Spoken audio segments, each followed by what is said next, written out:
Sledujete pořád Živě z Palladia a já už zde vítám paní Petru Horákovou-Kryštofovou. Dobrý den. Dobrý den. A taky pana doktora Michala Fantu. Dobrý den. Dobrý den. Vy jste přišli z nadačního fondu Apollena. Tak co znamená tenhle nadační fond, čím se zabývá? Tak nadační fond Apollena podporuje endoskopické sály gynekologicko-porodnické kliniky v Praze u Apolináře. Podporuje hlavně, co se týče technologií a my asi možná rovnou na začátek můžeme ukázat, co jste sem přinesli za přístroj. Trošku jsem se bála, že mě sem jdete zastřelit, ale pak jsem pochopila, že to bude nějaký důležitý nástroj. Ano, je to jednorázový špičkový nástroj, který se používá v laparoskopii a asi víc by řekl tady pan doktor Fanta. V laparoskopii, jo. Čili tímhle se dá vyndat žlučník. Taky, ano, Taky ano. jo. Zatím vlastně lze to použít na celé spektrum laparoskopických výkonů, to znamená určitě ne pouze na gynekologickou oblast, používají to i třeba chirurgové, urologové, takže to využití je určitě širší. Ale vy určitě víte nejvíce právě co se týče z gynekologické oblasti. Z té gynekologické oblasti, přesně tak. A je to asi důležité z toho pohledu, že v podstatě ty technologie se neustále vyvíjejí právě především v té laparoskopii. A my bychom byli schopni držet krok vlastně s vyspělou Evropou, protože jinak ta medicína i v této oblasti u nás na špičkové úrovni, tak je důležité vlastně používat ty nejmodernější technologie nejenom jakoby pro nás, ale hlavně pro ty pacientky, protože samozřejmě ten benefit je hlavně pro ně. Znamenají tyto nástroje bezpečnější, operování, bezpečnější výkony. My jsme se tady o tom bavili mimo vysílání. Co se týče České republiky celkem je na špici, co se týče technologií. Samozřejmě ty prostředky jsou stále potřeba o tom. Jsou omezené, ty prostředky jsou omezené, takže jenom abych to třeba vrátil do nějakého reálnějšího pohledu přímo k tomuto nástroji, tak my ho v současné době máme možnost využívat do přibližně 40-50 výkonů za rok, ale to spektrum těch pacientek, které by to jistě jako ocenili nebo které by mohly být tou cílovou skupinou pro využití tohoto harmonického skalpelu, což je tedy název tohoto nástroje, tak vlastně by bylo mnohem víc a profitovali by z toho samozřejmě jako mnohem širší spektrum pacientek. Kolik stojí takováhle sranda? Tak tato koncovka stojí zhruba 15 000 korun.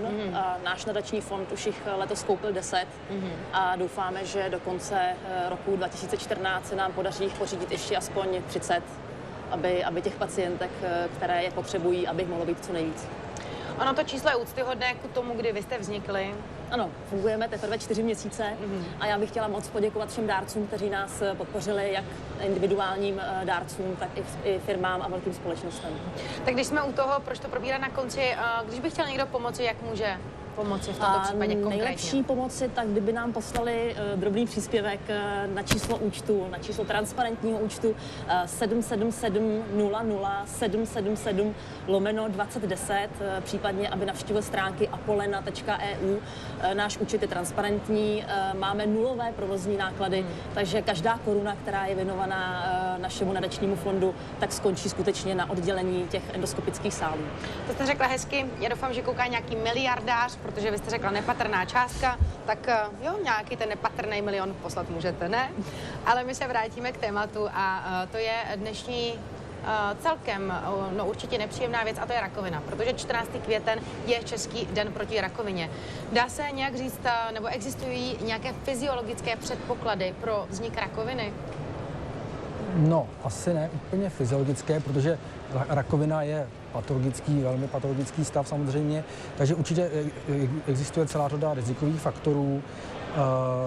V té gynekologické oblasti, pokud jako gynekolog mohu mluvit za oblast v této chvíli gynekologickou, tak záleží na typu těch gynekologických orgánů. Velmi dobře víme třeba, jaký je hlavní rizikový faktor pro vznik rakoviny čípku děložního, což je nádor, který je velmi nebezpečný tím, že jako onkocentrum na naší klinice vlastně shromažďujeme takové ty pokročilejší nálezy, tak pozorujeme, že často ty pacientky přicházejí i v mladších věkových skupinách, což je samozřejmě velmi smutné. Takže tam ten rizikový faktor jasný, tam je to takzvaná HPV infekce, takže ono se o tom dříve moc nevědělo, teď se kolem 16. roku očkuje proti tomuto. A jaká je prevence ještě jakoby jiná očkování, nebo jak se tento vir může získat? hlavně je to vlastně rizikovým faktorem je přenos viru při pohlavním styku, to znamená vyšší počet sexuálních partnerů za život, časnější, dřívější začátek sexuálního života u dívek. Proto to očkování by mělo předcházet ještě tomu začátku sexuálního života, což je velmi podstatné, protože tam ty výsledky jsou vlastně nejvýznamnější, pokud se očkuje před začátkem. Kdy se tahle nemoc může projevit? Kolem jakého roku je nejčastější výskyt? Tak nejčastější výskyt je stále v těch pozdějších letech okolo perimenopauzy, znamená okolo třeba 57 až 70 let, čiž v pozdějším věku. Nicméně, jak jsem říkal, posouvá se to i o něco do nižších skupin, i když ten podíl těch mladších pacientek je nižší v těch mladších věkových skupinách. No, tak teď jsi mi docela zaskočil a říkáte, že se to má očkovat před začátkem sexuálního života. Ano, a pak samozřejmě preventivní kontroly. Pravidelné preventivní kontroly u žen, které samozřejmě jsou... A pak už se nedá očkovat, nebo se i dá v pozdějším věku, po 20. 30. Dá se samozřejmě očkovat i v pozdějším věku, nicméně ten smysl už je nižší, už ta efektivita, protože už ta promořenost tou infekcí samozřejmě může v tom věku už být, čili ta nákaza už tam může přetrvávat už tím začátkem sexuálního života vlastně před tím očkováním, takže v tomto ohledu je prostě opravdu by měla být snaha té společnosti si snažit proočkovat maximum v tomto věku. A to navazuje určitě moje další otázka, je to, co jsme probírali předtím s mým hostem, s Alenou Jurčenko, a to je prevence, tedy. Což vlastně my jsme k tomu řekli, tak prevence může být tedy očkování. No a pak je to preventivní kontroly. Samozřejmě pravidelně navštěvovat gynekologa tak, jak je to plánováno vždy podle dáno. 2krát do roka minimálně. Záleží na výsledcích. Někdy se musí přijít častěji, někdy stačí. Preventivní prohlídky 2krát do roka. No a pokud jsou v pořádku. Pokud jsou v pořádku, tak někdy i za rok stačí. My si za chvíličku řekneme více, ale my teďka máme ještě připravené další video. My jsme se s Alenou bavili právě o józe, to víte, protože dnešní téma je jóga a rakovina, a my se můžeme teď přesvědčit v následujícím videu, že se dá jóga cvičit taky na mateřské dovolené. Paní Horáková a pan doktor Fanta z nadačního fondu Apollena. My se bavíme o nadačním fondu. Už jsme si řekli tak něco k prevenci rakoviny. Máme tady stále tento přístroj, laparoskopický přístroj. Dá se s tím teda vyšetřovat i onkologické operace a jak? Ne přímo vyšetřovat, ale přímo operovat. To je vlastně operační nástroj, který se využívá v laparoskopii a je právě velmi pro operatéry i pro pacientky, protože to je vlastně hlavním cílem, tak je výhodný z toho pohledu, že je bezpečnější tím, že vlastně on využívá jinou trochu technologii, modernější technologii. Doposud většina nástrojů využívá elektrickou energii, která má potenciál více se šířit do okolních tkání a tím pádem má samozřejmě vyšší tepelné účinky na okolní tkáně i možnost poranění těch okolních orgánů, které nechceme poranit, které chceme zachovat. A tato ultrazvuková technologie je šetrnější, to šíření toho tepla je několikanásobně menší. A speciálně u těch onkologických pacientek právě my musíme operovat okolo velkých cév, třeba okolo aorty a odebírat lymfatické mízní uzliny, kterými se může ten nádor šířit. A vlastně tam je velmi podstatný nebo důležitý faktor právě té bezpečnosti, protože pokud se nám podaří poranit takto velká céva, tak je tam během několika sekund obrovská krevní ztráta a ta pacientka může mít vlastně takovou ztrátu, která ji může životně ohrozit během krátké chvíle. Čili z tohoto pohledu je ten nástroj určitě bezpečnější a pro tu pacientku znamená to. Co si budeme povídat, budou nebo nejsou skoro žádné jizvy, takže i z estetického hlediska určitě. Ano. Používáme vlastně podle typu operace u těch onkologických více portů, ale standardně používáme takové 3 až 4 až maximálně 1 cm vlastně kožní řezy. Čili ten kosmetický efekt je velmi dobrý a je snaha samozřejmě u těch pacientek, u nich to jde, což v dnešní době dělá většina pacientek, využívat tuto minimálně invazivní chirurgickou metodu než ten klasický řez. Samozřejmě jsou diagnózy, kde to nelze, kde je ano, a k tomu se chci dostat. Jak je závažná například taková rakovina vaječníků, když se zjistí? To asi záleží opět v jakém stádiu. Ano. A dá se to zjistit dříve, protože já mám moc zkušeností z toho, že rakovina slinivky se zjišťuje ve 3., 4. stádiu ano. A to už je konečná. Tak je u rakoviny vaječníku ta šance vyšší? Ta rakovina vaječníku je možná je o něco malinko méně, tedy nebezpečná než rakovina pankreatu, nebo té slinivky, protože tam vlastně se na to často skutečně přijde, protože ty pacienti nechodí na nějaké screeningové vyšetření, tak je o malinko bezpečnější v tom, že každá žena by měla chodit na preventivní kontroly a tím pádem by měla být vyšetřena ultrazvukem, takže tam ta šance na ten záchyt je o něco větší než u té slinivky. Nicméně taky je to nádor, který je obtížně přístupný běžném preventivní kontrole, jako třeba děložní čípek, takže protože uložen dutině břišní, takže i tady se může stát, že se zachytí taky v pozdějším stádiu a také to často vídáme, že bohužel v tomto ohledu tu slinivku to může do jisté míry připomínat, i když teda je tam přece ty kontroly toho vaječníku probíhají častěji než kontroly slinivky. No, takže je to nádor velmi nebezpečný, protože má velký potenciál k šíření do okolních orgánů, do střev, do močového ale pořád vlastně vaječníky můžeme vyndat oproti pankreatu. Ano, no tak pankreas samozřejmě hrozí už neplodnost. To ano, v uvozovkách naštěstí spíše je nádor vaječníku také nádorem pozdějšího věku, ale jsou typy nádorů, které se mohou vyskytnout i teda v nižším věku, kdy třeba ty pacientky ještě nemusí mít svoje reprodukční plány naplněny a pak samozřejmě už ta gravidita je velký problém. Ještě bych se ráda dozvěděla, to je taková asi soukromá otázka, co musíte vyřešit, když vlastně se dozvíte, nebo jak je pro vás těžké oznamovat někomu, když vy už to asi díky praxi, jak dlouho to vedete, tak nechci říct, že to je lehké, ale asi už je, jaké to je? Řekněte mi, musíte někomu oznámit to, že má rakovinu. Tak vždycky je to složité. Myslím si, že rakovina je diagnóza, která si myslím, že ani ty nejotrlejší lékaře nějak v tomto ohledu vždycky na ně zapůsobí prostě a to oznamování je samozřejmě jako vždy těžké, ale zase na druhou stranu v dnešní době se přece jenom ty prostředky medicíny o něco zase dál a tak je vždycky dobré, že máme možnost třeba dát těm pacientkám nějakou naději a spousta těch nádorů je operabilních a je řešitelných nejenom třeba operací, některé třeba ozářením, takže určitě jsou možnosti protinádorové léčby, které jsou v dnešní době efektivní, takže určitě to neznamená vždy úplně nějak tu zásadní špatnou zprávu. Souhlasíte s tím, že je rakovina ukázání, že ten člověk dělá něco špatně? Když tak to bych se asi netrouf tak to říct. Samozřejmě v některých případech ano, někteří, tak určitě kuřáci si velmi často mohou za rakovinu plic třeba. To je jasný, tam je jasný vztah mezi rozvojem rakoviny. Já teďka musím říct, jestli můžu dnešní poznatek. Já jsem se byla dneska koupit tady před Palladium tuhle kytičku, dostala jsem tenhle letáček a tam taky dva mladí lidi to prodávali a vedle nich asi 14letý kluk, takhle v oberlích, tam stál a kouřil cigaretu. A já říkám, ten patří k vám? On tady dělá reklamu takhle jako na rakovinu. Takže ano, tak ve 14 letech už brzo.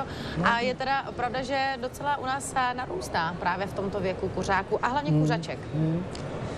No, je fakt, že před středníma školama je to často takový smutný pohled, no, že skutečně mezi středoškolákama to kouření je taková do jisté míry, mám taky z té doby. taková modní záležitost. A jako, doufám, že většina samozřejmě potom od toho postupně vystřízliví po tomto věku. No. Já doufám, že zůstanete s námi, my si teďka dáme písničku a po písničce se vrátíme zpět k tématu. Živě z Palladium a taky téma yoga a rakovina. Dneska 14. květen, Český den proti rakovině. Já tady mám stále paní Horákovou a pana doktora Fantu z nadačního fondu Apollena. My už jsme si řekli dost věcí, neřekli jsme si, ale kolik byste tak zhruba potřebovali ročně peněz a hlavně jaká je momentálně vaše hlavní meta? Čeho chcete dosáhnout? Tak já začnu tou první otázkou. Tak k nákupu 40 takovýchto nástrojů, které bychom ročně chtěli operačním sálům endoskopickým předat, bychom potřebovali zhruba 500 000 korun. toho letos asi dosáhneme. Ale to nemyslíte jenom u Apolináře, mělo by to jít i do jiných nemocnic do přímo republiky? K Apolináři. 40 ročně? 40 ročně, kde se právě vlastně... Tam jich bude potřeba tolik pořád, jo, takhle zvyšovat určitě, počty, jo? No, tam by se jich možná uživilo i 100. To by se uživilo víc. A to i z toho důvodu, že se v tomto roku, centru dobře. školí lékaři z celé České republiky a taky se zde léčí vlastně pacientky z celé České republiky. Takže i z toho důvodu ten počet je takto vysoký, protože se tam koncentrují nejtěžší případy z celé České republiky. Kolik pacientek ročně se vyšetří, zachrání, pomůže jim právě tímto přístupem? Vy? Nebo já to mám nastudovanou tu statistiku, právě. tak je to 2000 ročně, zhruba 1000 na hysteroskopie a 1000 na laparoskopie. A krom toho teda, že potřebujeme tyto jednorázové operační nástroje, tak šetříme na takovou úžasnou věc a to je 3D laparoskop, což je laparoskop, který poskytuje operatérům obraz v 3D rozměru, trojrozměrný. Žádná gynekologická klinika v České republice ho zatím nevlastní, stojí 3 miliony korun. A my bychom strašně rádi našli velkého sponzora. Nevím, jestli se zrovna teď dívá, chtěli bychom tomuto oddělení s takto špičkovými odborníky tento přístroj pořídit a posunout operační léčbu českých žen zase o pár pater výš. Tak ono taky kolika ženám by pomohlo například zachránit život. A když to řekne v uvozovkách, pouhých 3 miliony korun. No, hodně. To asi těžko říct, tak to přímo to přepočítávat asi na peníze, nicméně v každém případě to výrazně ulehčí celý ten management té péče o tu pacientku. Mm-hmm. No a kdo rozhoduje o tom, kam ty peníze budou putovat, který dostanete, nebo takhle, komu pomůžou? Jakoby podle čeho se to rozhoduje, protože těch pacientek je asi více, než můžete přijmout. Nadační fond nakoupí potřebné nástroje, které nám jaksi nahlásí endoskopické sály, že potřebují. My jim je předáme a potom lékaři se rozhodnou. Podle svého uvážení. Primárně jenom žádanek. Ne, rozhoduje se skutečně na základě závažnosti toho onemocnění nejčastěji, čili v tuto chvíli je to probíhá tak, že vlastně tento nástroj máme omezen na onkologické pacientky, tedy pacientky, které trpí nějakým nádorem. Takže ty v tuto chvíli operujeme tu nejmodernější technologií, ale samozřejmě pokud těch nástrojů bude k dispozici více, tak můžeme operovat i ženy, které sice nemají takto závažnou diagnózu ve smyslu třeba rizika úmrtí v souvislosti s rakovinou, ale mají třeba komplikované diagnózy, které mohou ten život velmi obtěžovat a mohou mít taky závažné dopady, byť třeba ne tak závažně jako rakovina. Ano. Třeba endometrióza, taková je jedna z takových oblastí, která je obtížně vlastně chirurgicky operovatelná a také vlastně to využití těchto nástrojů pro mě bylo velmi dobré, ale protože v podstatě těch nástrojů není nemáme takový dostatek, taky vlastně omezujeme pro ty pacientky, které jsou skutečně jenom nemocné onkologicky. My ještě máme připravené video a to o tom, jak působí rakovina na psychiku, tak se podívejme. My se už pořadu Živě z Palladia bavili na téma yoga a rakovina, ale vás jsem se ještě nezeptala. Co si myslíte, může být yoga takovým preventivním nástrojem před vznikem rakoviny? Tak nevím, jestli teda přímo úplně preventivním. Já si myslím, že asi každé opatření, které člověka navodí nějaký vnitřní klid, nějakou vyrovnanost, působí příznivě na psychiku, tak do jisté míry může být takovou nějakou obranou proti onemocněním, proti rakovině. To asi jsou takové ty věci, které jsou trochu mezi nebem a zemí, to, co medicína třeba neumí popsat, protože medicína je věda v podstatě velmi exaktní, měla by být vědou, která je založena na důkazech, a toto jsou věci, které jsou třeba trošku mimo. Ale jak správně říkáte, tak určitě ta rakovina může být ovlivněna do jisté míry i psychickým stavem člověka. Vy jste odpověděli na moji druhou otázku, což je, že tedy podle čínské medicíny má samozřejmě vliv psychika člověka na pohodu a nepohodu. Ano, tak to je. A já si myslím, a vy jste doktor, my bychom se tady možná mohli přijít, ale já doufám, že ne. Vy to berete tedy, co se týče důkazů a podložených faktů, ale přece psychika člověka a vůbec vlastně jste to řekl, psychika člověka je taky důležitá, Ano, protože je to někteří určitě. doktoři věří jenom v to, co je tady ukázáno, ne, psychika to je úplně jedno, já to řešit nebudu, já budu řešit jenom tady tu příčinu, a tedy důsledek a ne příčinu, ale důležité je asi opravdu při nemoci řešit příčinu. Ne, tak to určitě máte pravdu. Jo. Řada onemocnění má takzvaný psychosomatický podklad, to znamená, že se mohou přenášet určitá psychické onemocnění nebo nějaké psychické poruchy do takových jako až fyzických projevů, které mohou imitovat nejrůznější jasně hmatatelné diagnózy, takže to určitě A já jsem možná tím zářným příkladem, protože já jsem v dětství nebyla šťastná a prodělala jsem nějaké záněty slinivky, dokud člověk není v pohodě. Určitě to nevylučuju, to samozřejmě ten dobrý psychický stav, určitě vnímání stavu a bolestí a nemocí určitě je jako velmi důležitý. Pojďme ještě ukončit tenhle rozhovor a to určitě nadačním fondem Apolena, protože vy jste tady kvůli němu. Mohli bychom si tedy zopakovat, důležité pro vás je určitě sehnat 3D laparoskopický přístroj, který stojí kolem 3 milionů korun. Kdo by se chtěl zúčastnit a poslat peníze právě pro tenhle přístroj a pomoci, tak může tedy na číslo účtu, a to vám hnedka řeknu, 777 00 777 /2010, anebo tedy se podívat na stránky apolena.eu. apolena.eu. Já vám moc krát děkuji za návštěvu a držím palce, ať těchto přístrojů je víc než 40 ročně. Děkujeme za pozvání. Děkujeme za pozvání a shledanou. Děkujeme. Dáme si písničku a za chvíličku jsme